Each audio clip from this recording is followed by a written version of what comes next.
Hi friends, how are you all? ఈరోజు ఇంకో healthy probiotic ఫుడ్తో మేము ముందుకు వచ్చేసాను. దీన్ని ప్రోబయోటిక్ ఫుడ్ అనే బదులు చక్కగా మన లాంగ్వేజ్లో చద్దన్నం అనుకుంటే మంచిదేమో. మోడర్న్ చద్దన్నం.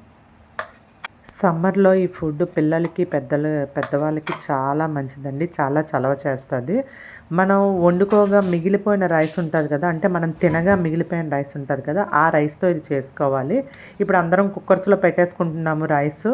అలాగా కుక్కర్ రైస్ తీసుకుంటే కనుక అందులో కొంచెం పెరుగు వేసుకొని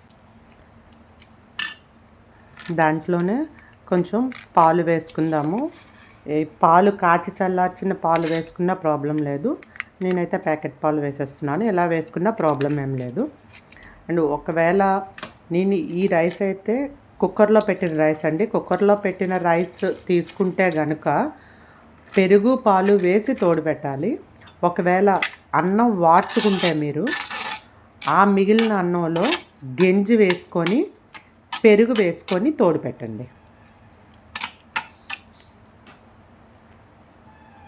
ఇందులోనే ఒక 4-5 పచ్చిమిరపకాయలు నిలువుగా కోసుకొని వేసుకుందాం. ఒక ఉల్లిపాయను తీసుకొని దాన్ని పెద్ద ముక్కలుగా కోసుకొని ఉంచుకుందాం. ఈ రెండింటిని అందులో కలిపేద్దాం. ఆనియన్, పచ్చిమిర్చి వేసేసిన తర్వాత కొంచెం సాల్ట్ వేసుకొని ఓవర్ నైట్ ఈ రైస్ని ఇలాగే ఉంచుద్దాం. ఒకవేళ గట్టిగా ఉన్నట్లయితే వాటర్ కొంచెం వేసుకోండి.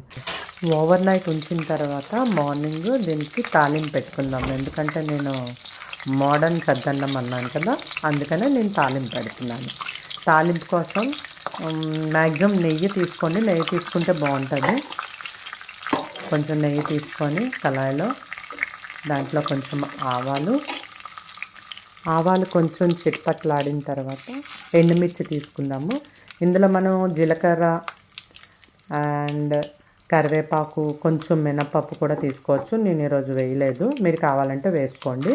అండ్ ఇందులోనే కొంచెం జీడిపప్పు వేసుకొని మనం తాలింపుని చక్కగా ఫ్రై చేసుకుందాం.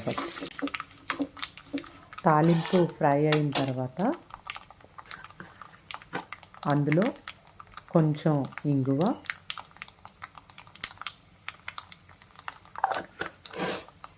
కొత్తిమీర వేసుకొని కొంచెం తాలింపునందరినీ కలిపేసుకుందాం. వేయించుకున్న తాలింపుని మనం ఓవర్ నైట్ పెరుగు పాలు వేసి తోడు పెట్టుకున్నాం కదండి, ఆ రైస్లో వేసేసుకుందాము.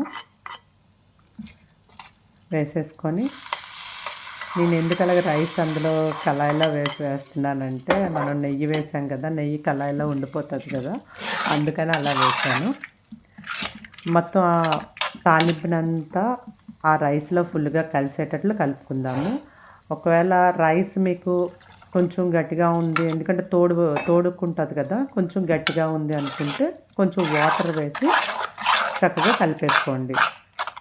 ఆ తాలింపు అంతా రైస్లోకి చక్కగా కలవాలి. బాడీకి ఎంతో చలవ చేసే ప్రోబయోటిక్ రైస్ రెడీ అయిపోయిందండి.